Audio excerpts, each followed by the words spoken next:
Hey guys, welcome to episode 51 of The Green Life. Today's episode is fun. I have two guests here with me, and Christine and Noemie Demay, who are two plant-based coaches who have joined forces with PCRM and Dr. Neil Barnard to bring this lifestyle to a francophone community. Now, before I dive into more details about that, a quick shout out to Namawell for the J2 juicer. You know I love my machine, and all I can say is if you want to upgrade your juicing game, you gotta get the J2. So go into the show notes and get yourself 10% off with my code.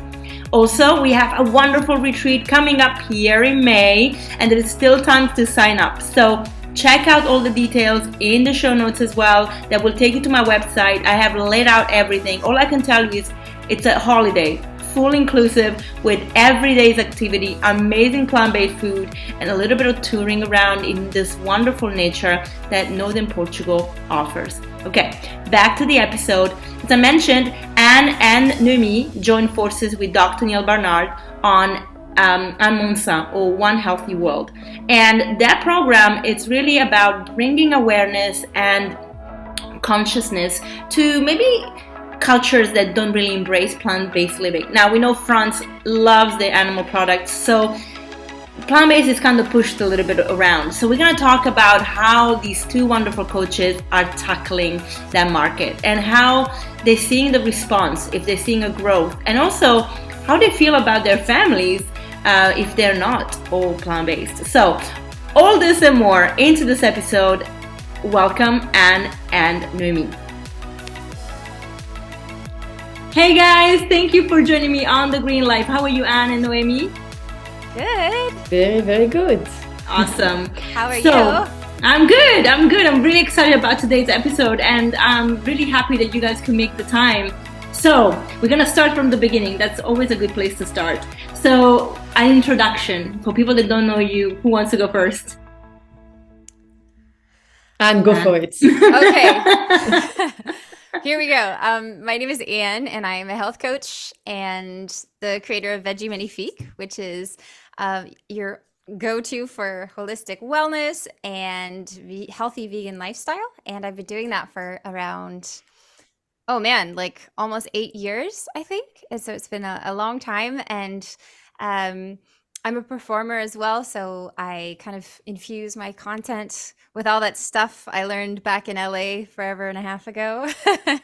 And also the co-host of Monde Sain with Noemie.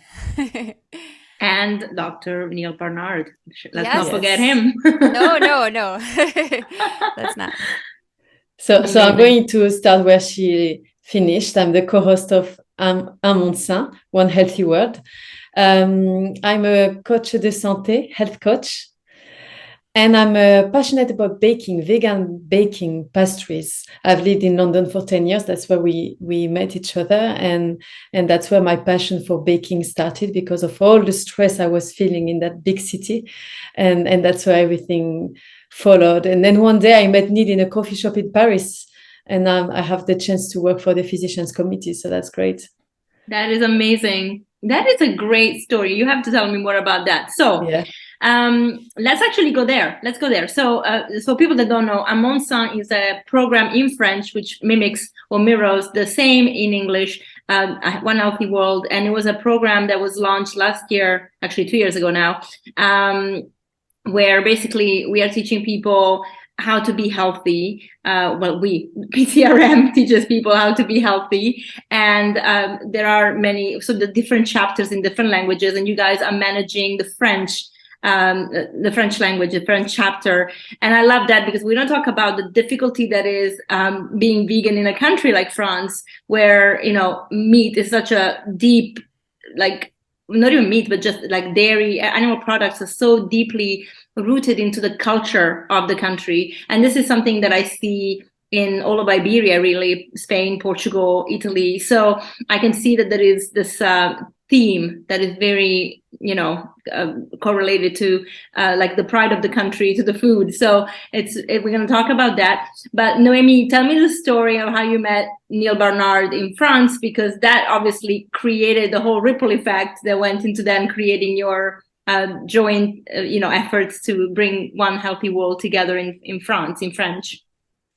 Yeah, so I was in Paris visiting a friend just for one evening, and we were looking for a vegan restaurant. And in where my friend is living, it was a bit tricky to find, but we found one that was new, and we thought, come on, let's go try it.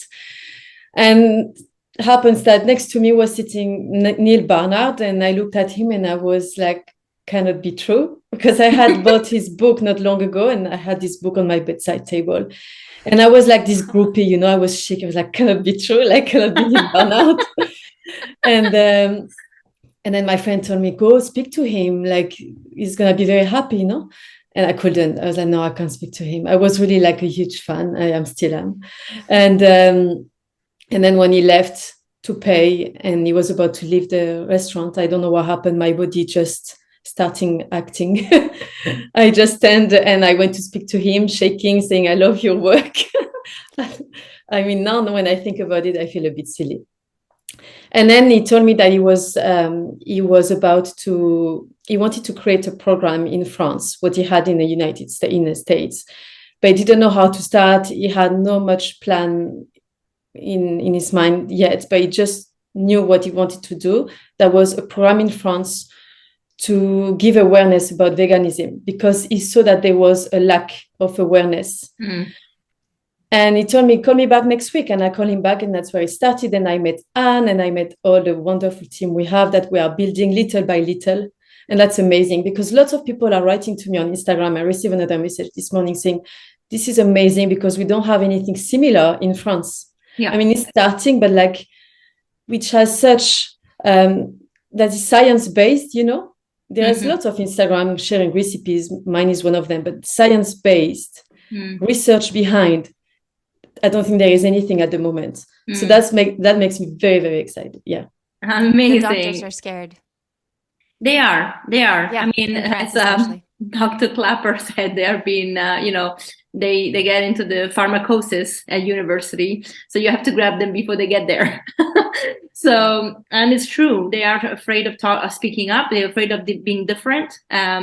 We know that a lot of people, even doctors, and now we celebrate in the plant-based space, like even Dr. T. Colin Campbell, he was really given a lot of grief when he started exposing that protein was linked to cancer, animal protein was linked to cancer. And, you know, it's a battle that he's still fighting for in some ways. So it's not very easy, but I really think that programs like yours are bringing awareness. And so going back to France, I mean, you both French, and you are half American, right? Yeah, I'm Franco-American. And you live in the US. I do now, yeah, as of like 3 years ago. Brilliant. So being French and being vegan, what was your story? How did you guys, well, each of you go vegan? How did you start your journey into veganism? Yeah, I'll start. So it started for me a long time ago when I was living in Los Angeles. I started like flirting with it, you know, dabbling, but I didn't really know what I was doing. And I wasn't able to sustain it. And also I think that there's a lot of different factors, but I'll talk about that in a second. But so I started dabbling, and I started being more of like a chigan, right? Around the time when I was about to move to France. So this is like circa 2012. And which is like a long time ago now. And then I moved to France, and I was like, I can't be vegan in France, you know? So then I sort of, you know, went back to not being vegan. But then after a couple months, I felt terrible, and I gained weight, and I was just like, and I realized, no, I can do this in France. You know, I'd been there for a couple months. And so I was aware of like, no. I have to go back to my, you know, vegan ways. And then as just time progressed, whereas I started out as a health vegan, so I saw Forks Over Knives, which really changed my life. I should have said that. That was like, you know, the instigator in my like, you know, vegan transition. But as I started to learn more about the other side of things, right? So the ethical questions and environmental, it kind of all came together. It all made sense, right? But I started out like I went through the health door, and I think that's why over the years I've become a more, I guess you could say, stringent vegan. Like, you know, I don't wear wool and things like that.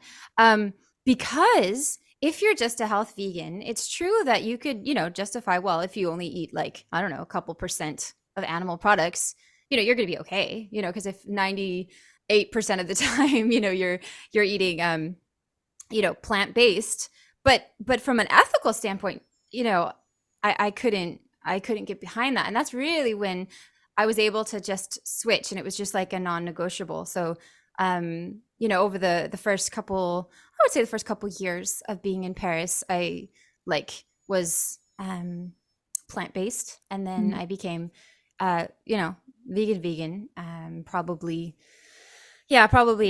maybe 3 years into being in Paris. And it's funny because Paris is, it's different from the rest of France, and I'm sure we're going to talk about this, but Paris is like a vegan wonderland these days. There's so many vegan restaurants, and it's just, there's a vegan concept store, and there's like at least when I left, Paris 3 years ago, there's like 3 different entirely vegan grocery shops, right? Oh, wow. So you could just get anything. Like, it was just like vegan paradise.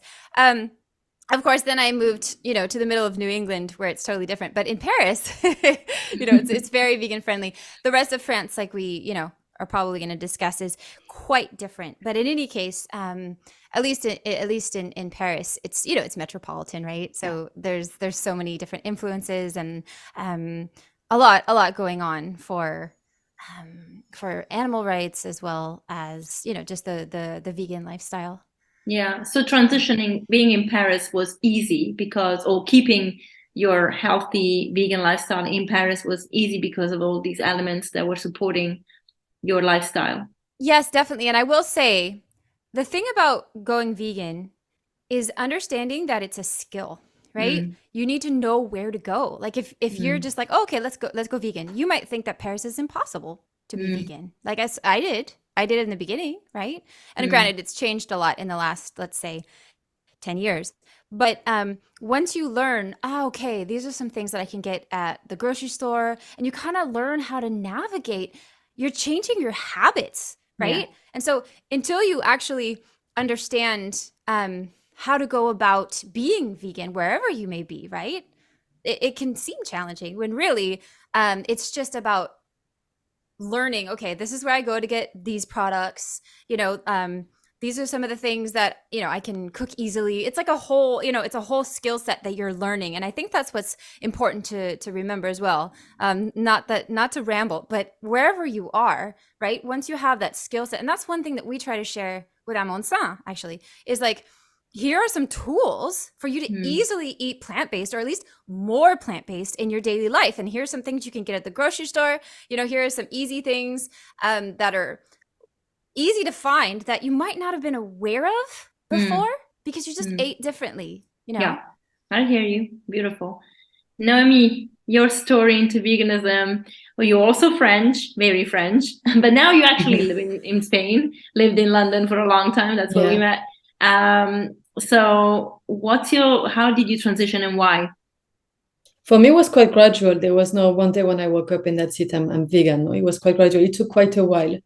But it started, I was studying at university in London, and the fact that I was in London made it a lot easier. Like Anne said, and I come from a village in the north of France of 2,000 people. Maybe it wouldn't have happened if I had stayed there, I have to say, because it's really tricky. But I was in London, which made it easier. I was studying for a degree and in a language that wasn't mine. And I was feeling a lot of anxiety. I think that was in 2015. A lot of anxiety. I couldn't keep up. The city wasn't for me. Sorry, I love London, but the energy in London is too much for someone who comes from a village. And at that time, my escape, let's say, was to bake. That was my meditation. I will put my apron on, start baking. I will forget about everything else. I will forget about the world outside. And then after, I was like that for a few months. And then I got the news that my nieces had, the news, I make it very dramatic, but they had developed a very severe eczema. And we knew that was because of dairy and sugar as well. And then I thought, this baking that makes me feel so good,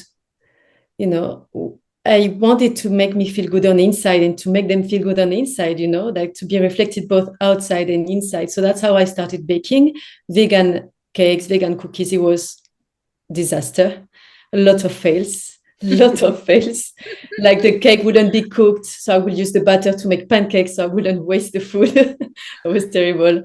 But little by little, it got better. And then I followed this course by Fran Costigan. I don't know if you're familiar with her. I did a 6-month course. I learned so much. And then everything followed. I started doing markets in central London where I sold vegan waffles. And that was amazing. But every time I would go back to France in my village, I would be reminded that outside of London, we were like in a bubble there with all the restaurants. I worked as a manager in a vegan restaurant as well, that you know very well. That's where we met. And we were in our bubble there. And once you left that place, once you left London, you realize, oh, wow, that's not that easy outside. Even my sister, whose kids had eczema, she wasn't so convinced about what I was telling her about how veganism or dairy-free cakes could help. It's been very, very challenging, very, very challenging outside of these big cities where you go.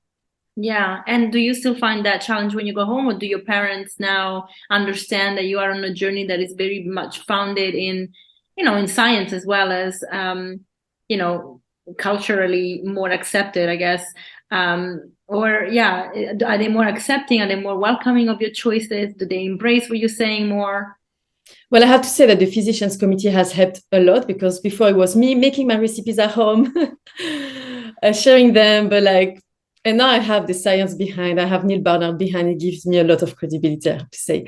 But my mom is she will try all of my recipes, but many times she will tell me, Noemie, I can't find these ingredients.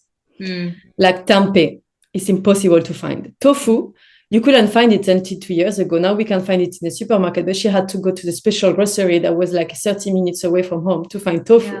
Yeah. So that's also important to remember, because then it reminded me to make not recipes that were easier, but you don't have to have ingredients that are difficult to find. You can make a great meal with legumes, with the vegetables you have. You make sauces. There are so many things available to you.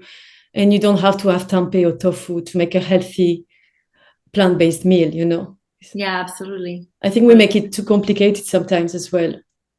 Yeah, we do. And I think it's because there is then that wish to make plant-based not only accessible, but also exciting, because a lot of people think that vegans just eat salads. And so it's like, yeah, no, we can eat a lot of food. So people try to mimic. And also there's that nostalgia, right? It's like, oh, I used to have lasagna, and you want to make lasagna with the bolognese sauce that looks just like the minced meat, but it's not meat. So, people go a little bit extra, and it's beautiful because it's very creative and very, artistic in a way. But of course, as you say, if you are starting and you're in the middle of nowhere, but you don't have access to a lot of the ingredients, that is very intimidating and can be actually a drawback.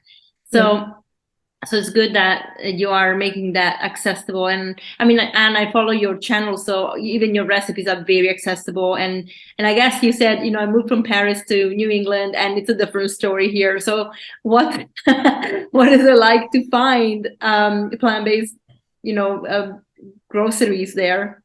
Yeah, the thing about the States is that let's be clear. In New England, you can find things at grocery stores, that's for sure. But in terms of, I guess what I was referring to is like restaurants, like I know there's a vegetarian restaurant here, and then I heard that there's a vegan place in a nearby town, but it's not like, like I can't keep everywhere up like in Paris.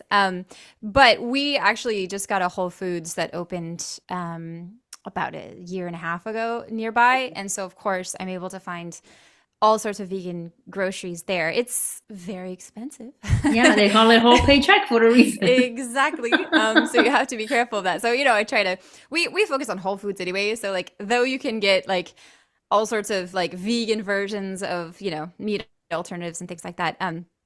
At least at our house, we have a baby, and we really focus on trying to eat as many whole foods as possible, as opposed to like we have, some fake meats sometimes. We keep some in the freezer just because sometimes, I need to get dinner on the table and it's quick or whatever. But generally speaking, the things that we eat at home, you can find in grocery stores, just like normal grocery stores.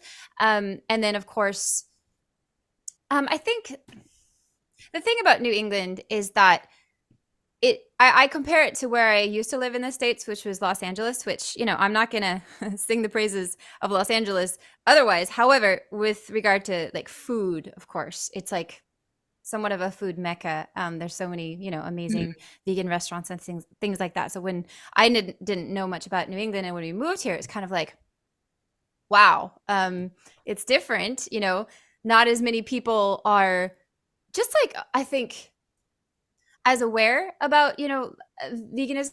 There are, of course, it's just not what I was expecting. I guess in that like decade that I was living in France, I thought that, most of the United States was much more kind of like familiar with veganism and things like that, but not necessarily. And I will say one thing though, in the United States, there's definitely like, this is a cultural difference that's like just across the board that I find quite interesting. So customer service, right? It's very different between France and the United States. And that's one thing that I think the United States kind of wins on, not that again, I like both. But so if you go to a restaurant and you don't see anything very vegan on their menu, they're much more apt to be like, cool. Yeah, I can whip you something up, like no worries, right?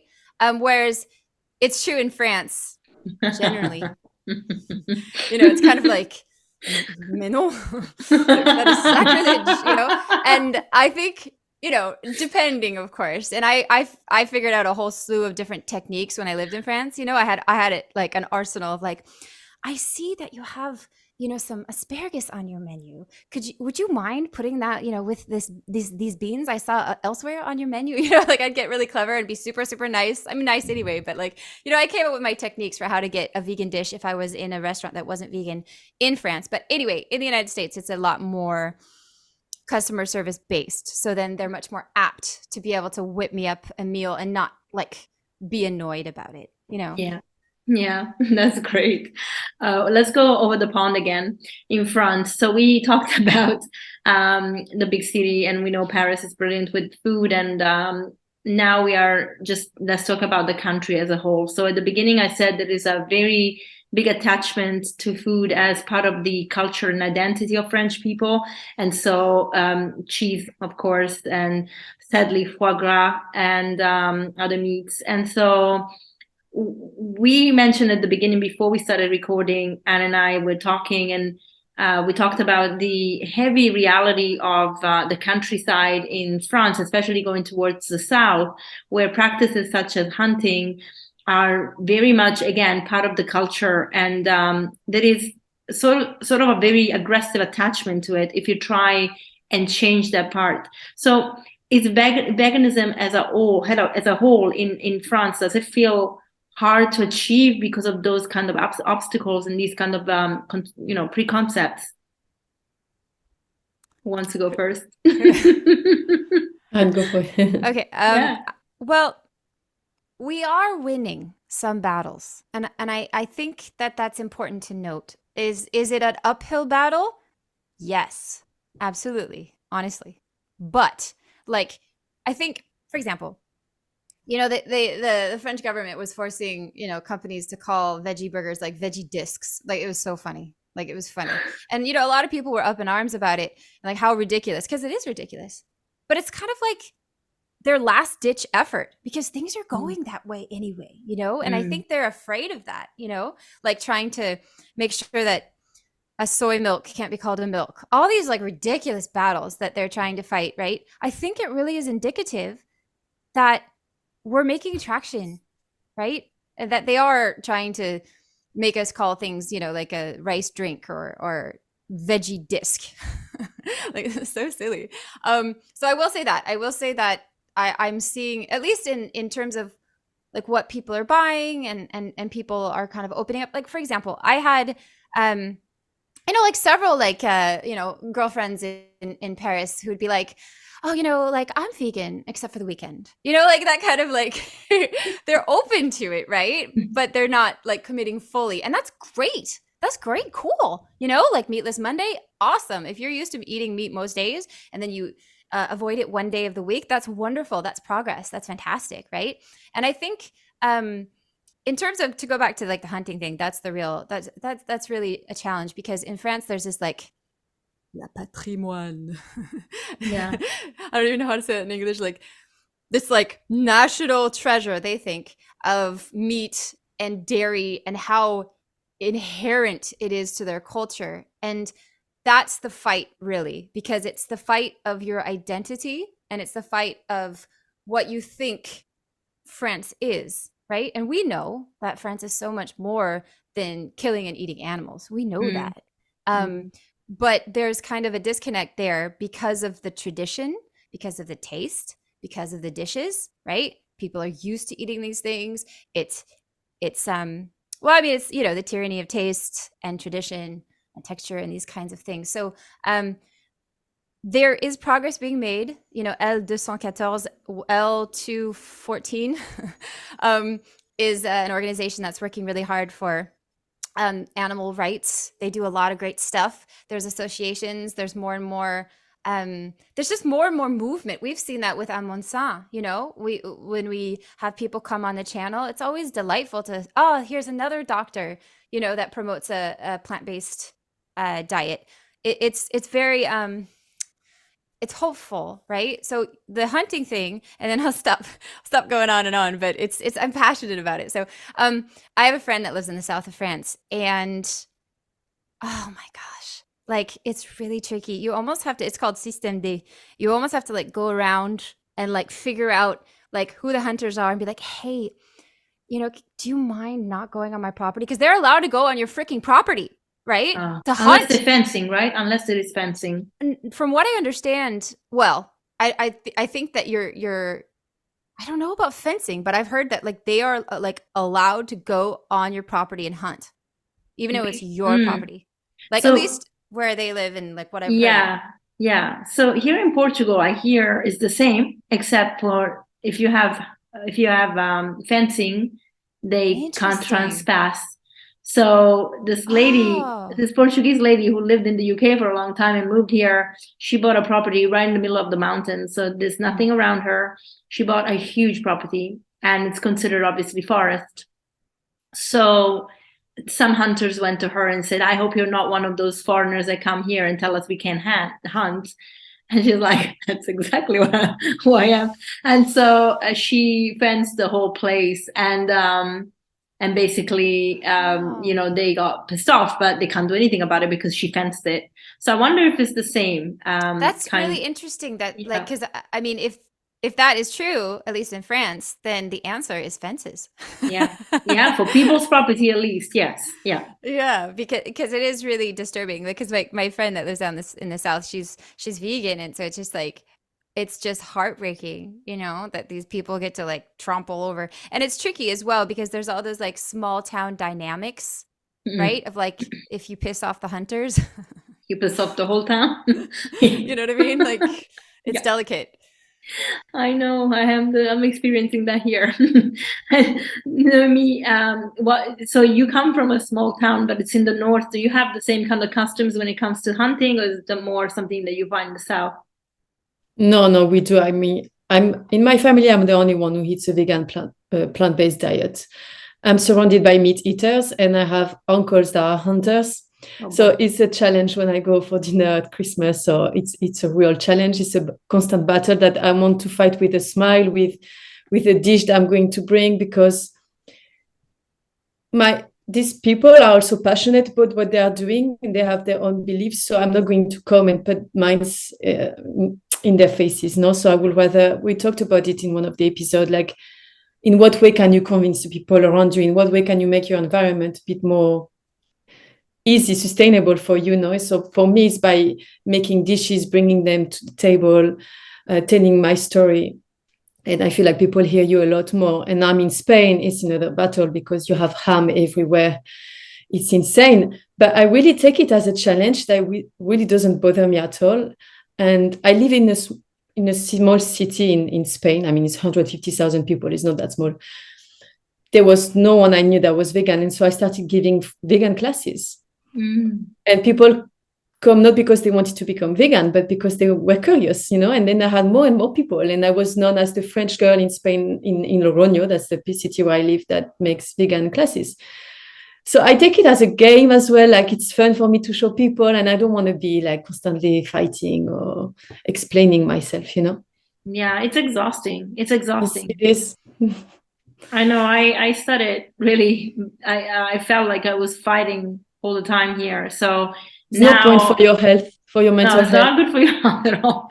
So I decided that if I have to fight, I'm gonna just put my energy into something productive. So I am opening a sanctuary. I'm going to organize a conference that is all about plant-based sustainability, veganism, and I'm just gonna do positive things and then try to really, with a smile, as you said, approach people that are not and try to invite them to learn more and then educate them and just try to get them in that way, because maybe they just need, that seed that is planted there, and then at some point it will blossom. It's nice to know that you can perhaps make a change, but it's nice to see here that even in smaller cities like Braga, you have a lot of vegan options. You don't have to necessarily go to Porto or Lisbon. So it's nice to see that it's starting, but it's also a challenge, especially you are in Spain, that little town. I can empathize, because being in this little town where I am, and close to us, there is a little town called Ponte de Lima, where they still do, I don't know what it's called again, but they do something with bulls once a year, and they pull them with a rope, and it's just Spain is the same. horrible. And there are no animal welfare laws here that are implemented, or even that protect these animals. And it's just horrible to see that people actually think it's normal to do that. Again, we are back to traditions, like things that have been there forever. And I think we're gonna lose those things with the new generations. I don't imagine our generation wanted to go see those things, but it's gonna take still a bit of time. Yeah. Unfortunately, yes, we have to wait a little longer. But it's true that I see more and more young people that are not interested in that aspect. They're not necessarily aware of all the aspects of veganism, but at least they don't want to go to these, antiquated, I don't even know how to call them. They call them like shows and entertainment. That's the problem. That's the problem. The way it's called, show entertainment, that's not what it should be called. Either, no, it's torture and pain and it's genocide. So it's a paradigm switch, though, isn't it? Because you could argue that is similar to eating meat, and that means worse, the torture and whatnot. But it's really a paradigm shift, isn't it? Because you might lament, like I did when I was growing up. When I was younger, I was like, oh man, I love animals. I really had like a kind of cognitive dissonance going on when I was a child, but I thought that we needed them to be healthy, and it was just this like, circle of life, and so there was this kind of well, it's too bad, but that's life, right? And then obviously as I grew up and I got more information, I was like, no, the good news is you don't have to kill animals. You don't have to. You can still thrive. And in fact, you will thrive more. You will thrive. You won't just survive. And so I think there, with like, say, bullfighting or any sort of like animal sacrifice ritual or whatever it is, like creepy thing, it's a similar paradigm shift of like seeing it for what it actually is. Because people love to say beef instead of dead cow. Or, there's all these words that we use, right? Whether it's a show, about like a bull torture thing, right? So it's this shift to really seeing it for what it is, because we've been brainwashed. I was brainwashed. Most of us were brainwashed when we were kids. All of us, And so it's just like opening your eyes to realize, okay, that's actually not true, and that's it's almost like I'm getting to this point now where I like shout from rooftops. You know what I mean? Like I'm really at that point now, because I'm like, guys, there's good news. The good news is you don't have to kill animals. Like I know you thought you did, because you thought you might shrivel up and die if you didn't have steak, but the truth is you don't. And so I think that it's really it's a real paradigm shift. And I wanted to respond to what you said, Chantal, about your efforts, right? To have a sanctuary and to just really like do positive things, because that's what's going to help people to wake up and to have that paradigm shift, right? Those positive efforts, you know, like, I mean, you can argue whether how much, you know, certain efforts that like we make for veganism, whether, you know, there's lots of militant efforts that, and then there's other like efforts that are more based on like eat more plant-based. There's all these different efforts, and I think they all have absolute merit. But it's true. I tend to agree with this like positive kind of like eat more plants, crowd out the other stuff, you know, then the wheels start to turn. And then like Noemie, I know she's super able to positively like keep a, you know, like we did a live, and we were talking about what do you do when someone like questions your vegan diet, and I was like, well, you say hey, and Noemie's like, way, but like you could also like be, you know, like have humor with it, and she's so right, because like sometimes I need to calm down because I am so passionate about it. I mean, you know, because people respond really well, I think, to such like an open-hearted kind of approach to it, because again, I think we come from this ignorance or nescience, or not nescience, let's say what it is, ignorance kind of standpoint about what's happening in the world, and also with regard to the beauty that you don't have to eat animals. Absolutely. So with Monde Sain becoming more and more attractive to the French community, what do you see? Well, first of all, what do you see the differences between the first time it launched? And by the way, I was very glad to be part of it, so thank you for the invitation. And to now, where you know you obviously launched a new series and it's starting again. Do you see more engagement? Do you see more attraction? Do you see people are more aware of it? Yeah, it's a work in progress. I'm sure there is a lot more we can do, but we're getting more and more guests, which is amazing. We're doing lots of Instagram live, and I receive a lot more comments on Instagram about people who are not agreeing with us, and I love it because that means people are speaking about it. Yeah, and that's great. I mean, I don't care the way you speak, as long as you speak and then you create a. I mean, if you're not insulting us, that's fine. Yeah. I posted something about dairy last week, and I got so many comments, private messages saying that what I was saying was not true, that a little bit of cheese every day is not going to harm anyone. And I love that, because that means there's still so much to do. And with the team, we are here to stay and to create more. So that's great news. Amazing. I love it when you can actually tell somebody, you know, milk is the perfect food for the animal is made for. I mean, isn't it crazy that we think that getting milk from a woman's breast is gross, but we go to another animal, like another species breast to get it? Like, yeah. What is wrong with us? What's wrong? Brainwashing.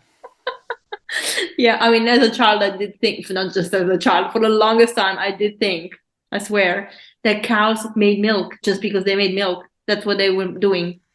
Isn't that crazy? I thought that too. That we just are like conditioned to believe that cows are just milk making machines, as opposed to them making milk for their babies. Yeah, I never even conceived that until later. I'm like, oh my gosh. Yeah, same. Yeah, so it is something. So it's starting, and I love that. I love that you want to start a positive conversation with people that disagree, because that's how you're going to educate them. So I love that. Brilliant. And in your personal journeys, what's the next steps? Challenging question. Who wants to go first? And okay. So I mean, personally, you mean like for Veggie Magnifique? Yeah. Yeah. Okay. Oh man, I've had all these things like on my to-do list with Veggie Magnifique, but I had a baby, and it's true that you know, I only have so much time, and we've been doing so much with Monde Sain, so I've been, you know, definitely focused on that.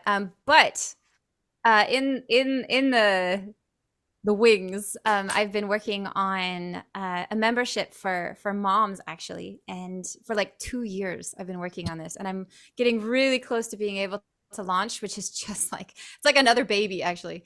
that I am so excited to launch, because I think motherhood has been I know motherhood has been such a huge experience for me. And I really look forward to connecting with other like-minded moms and being able to like uplift each other. Because I guess I feel like that's something that I felt was lacking. At least, I mean, it depends, but I don't want to go on Facebook all the time. I just don't, So I'm hoping that other moms will want to connect, like, on a platform, and then we can share and like talk about how to just be, as healthy as possible, even when we're moms, because it's true that, we obviously are extremely devoted to our children, and that, takes a lot of time and energy and effort. And so, as a new mom, I've certainly gone through like periods of just like total fatigue and like, overwhelm and all these kinds of things. So anyway, I'm really excited to launch. It's called Mama Magnifique. So hopefully in the next, love it. Thank you, month or two, I'll get that, launched into the world. And yeah, it's kind of like, for me, Veggie Magnifique is really about authentically connecting with people. And if I didn't alter my content, I just hit my mic. If I didn't alter my content to reflect this huge thing that happened to me, which is motherhood, then I just wouldn't be able to do it. It wouldn't be authentic, So my content, in addition to obviously being about like holistic health and healthy veganing, I'm also, kind of pivoting as well to add in this huge part of who I am now, which is being, a vegan mom. So that's kind of, in addition to Monde Sain, that's kind of been my big focus. That's great. I love that. And I love that your wedding, actually, talk about your wedding for a second, which was completely vegan. Yeah. Was featured on, was it Veggie Magazine? What was it, Veg Magazine? Yeah, it was featured in Veg News, and then a kind of spin-off of Veg News is also vegan weddings. So I was so excited. It was so fun to be featured and to share about that, because it was just, I mean, it was such a magical experience. So it kind of allows me to kind of relive it, Yeah, I saw the video, and I will post it actually down here, because I felt like it was really a good, also a lesson for you, because you, for others, because you went to have your wedding in Mexico. Mm-hmm. And you were not necessarily in a place that was vegan. So you had to kind of get different caterers to understand how to make the vegan food, which to me, you see, is what even Noemie was saying, like trying to allow people to learn new things with what they have accessible to them. So, even your feedback to the pastry maker, like that cake is like, let's redo it. And they did it right. And it's like, giving people the feedback and the help, and how can they can really bring their skills. So even if you go to a restaurant that is not vegan, the chef should be able to do whatever, because they have this amazing skill of cooking. So it doesn't matter that they use certain things they used to, they could, be very creative. So I think it's a beautiful story. So we will link it in the show notes, because I think people need to watch that video. It's great. So yeah, absolutely. And we'll also, as soon as your course comes out, let me know so I can post it for on the platforms as well. Thank you. And yeah, and Noemie, you are obviously like the international traveler teacher. What's going on? What is the next thing for Mimi Delicacies? Yeah, so no, I was thinking about it. That's such a great question. I think my goal more than ever, and even more since I joined the PCRM, is to help people transform their lives through their health, through the food they eat, more than ever. And my dad was diagnosed with cancer last year, and he's fine now. But I realized even more how much your lifestyle impacts your health and the way you live, and you don't realize until something happened oftentimes. And it was a great challenge, because we transformed his life. We changed his diet. He started meditating, and that's what I want to do for a living, even more. And with the PCRM helping us and bringing the science behind to convince people this is why you should be doing it. That's what I want to do for a living, really more and more one-on-one with people. And I know it's not just about the food you eat. Mm-hmm. It's really important to eat your veg and your green veg and everything, but it's a 360-degree approach when stress is taking into account sleep as well. Because you could be eating all the good food in the world, if you're constantly stressed, your body is probably not going to absorb those nutrients as well as if you were not stressed. So, and I want also to show people like it doesn't have to be complicated, like we said before with the food. You don't have time to do a 20-minute meditation. I understand. I didn't have time today, but I did 1 minute of breathing before I had my meal because I was on a fight or flight situation this morning before I ate. So what I did, I sat down and I took a few breaths for a minute, and it calmed down everything. And that's the thing. That's the thing I want for people to understand. It doesn't have to be difficult. Small things that you implement every day on a daily basis that is going to make a huge difference at the end. So that's what I'm passionate about. Amazing. Well, you guys, you're on the right track for changing the world, and I love that. And I'm happy that PCRM acquired 2 jewels, because I feel that number one, having a French program is amazing. And the nice thing for me has been that I can share it with people that live in Portugal, because so many Portuguese have lived in France and speak French. So this is a great way to share with them, because there is some resources here, but not many, just like, you might not find at the beginning, you didn't find in France before PCRM. So it's nice to have that, because they would understand the language, and try to really share and change the mentality of people. And as you said, Noemie, it might take a bit of time. We have to go through a generation maybe, but we can start now, and I'm sure we'll see results already, maybe a small scale that then develop to bigger scale. And that's really what planting matters. the seeds. Planting those seeds. Yeah, exactly. So thank you for the work that you do. Thank you, Chantal. Yeah, we hope to have you again in an episode as well.